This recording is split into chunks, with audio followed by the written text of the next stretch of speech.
This is taken from the book of The Healing, The Healer's Framework. The book is available on my link on the website, posted below in the description for certain costs which I don't know.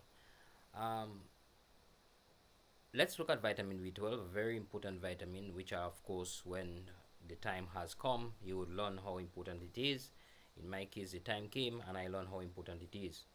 Therefore, I am here to share for myself so that I would remember always to think about what I'm doing from the realities of life and not from a belief system. Hi, my name is Moses. I was a vegetarian for 33 years following a breaditarian diet, largely because people would say once you eat your lentils and your rice, you have enough protein.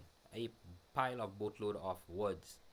And when you are in your BS system, that's your belief system, you don't tend to look outside to know what is the reality.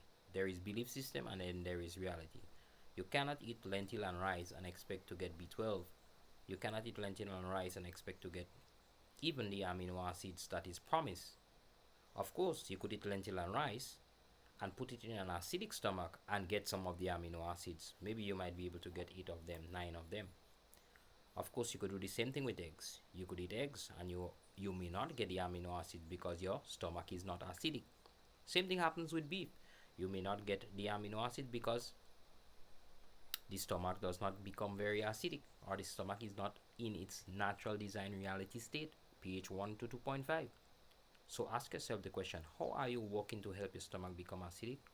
According to research papers which I have found on the great interwebs, and of course according to my own personal n equal to 1, having the presence of oleic acid, which is found in olive oil, found highly in olive oil, highly in eggs, highly in palm oil, not so much in coconut oil, high in the cocoa butter or the raw cocoa bean, which has the cocoa butter or the cocoa fat or whatever you want to call it.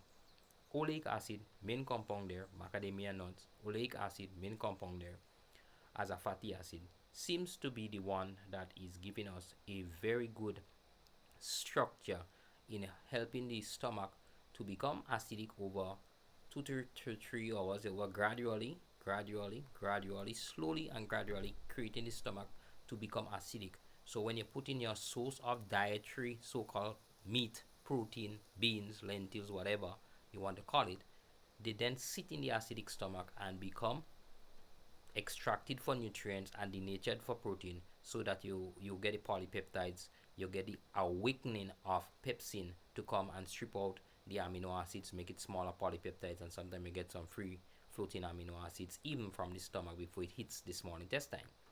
In this video, I would like to tell you this B12 follows the same pattern. It does not need pepsin to extract or uncleave the B12 from your beef. Again, you cannot get B12 from your lentils. It does, even though you say, some people say that you could get B12 from the nutritional yeast and some other fungus-based substances are. Yes, the principle of extracting B12 from meat, liver, or wherever B12 is found, is by another intrinsic factor, another little guy called intrinsic factor. Now, this intrinsic factor does not wake up to come out and take out B12 if your stomach is not again in the right pH state. This is the core principle of us understanding our core nutrients has to sit in this acidic stomach. The stomach has to be acidic.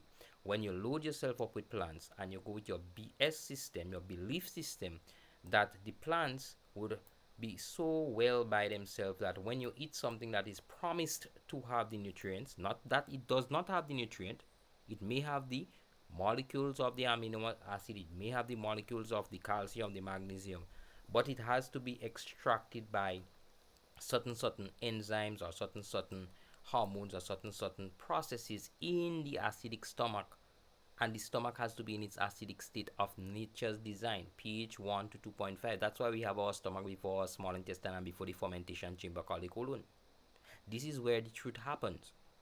So you may be popping in some beautiful B12 supplement and drinking a boatload of water and saying to yourself, oh, I took my B12 today, so I'll be getting B12. My friends, except you are taking sublingual or a shot, you are not getting B12 if you are popping it in with water. You may be popping in a whole set of cod liver oil capsules, gel caps, and they are telling you to drink it with water. My friends, Think about it for yourself. So how do we solve these kind of problems? Then learn from the book Plant and Animal, Mitochondria and Ribosome. When you learn about plants, you start realizing for plants to be digested, you don't need to do much. You just need to eat them. They go through the small intestine. They go through the stomach here, the acidic stomach. Maybe spend 30 minutes getting to the small intestine and start the digestive process here. Extracting out whatever they have to extract out, things like vitamin C and glucose goes up to the liver. Then learn the truth about the animal, what we call meat.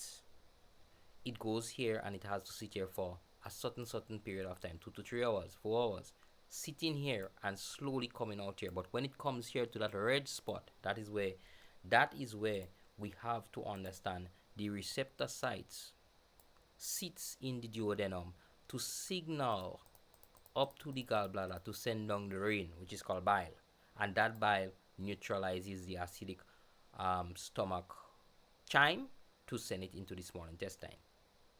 You eat a boatload of plants, how does the bile come down? Therefore, we learn that you have to eat the plants with something that has strong amount of fats, oleic acid, olive oil, cocoa fat, cocoa bean, something, eggs, whatever. These are critical to note in 2025. Thank you for viewing. If you want some more information, the link is down there. Thank you.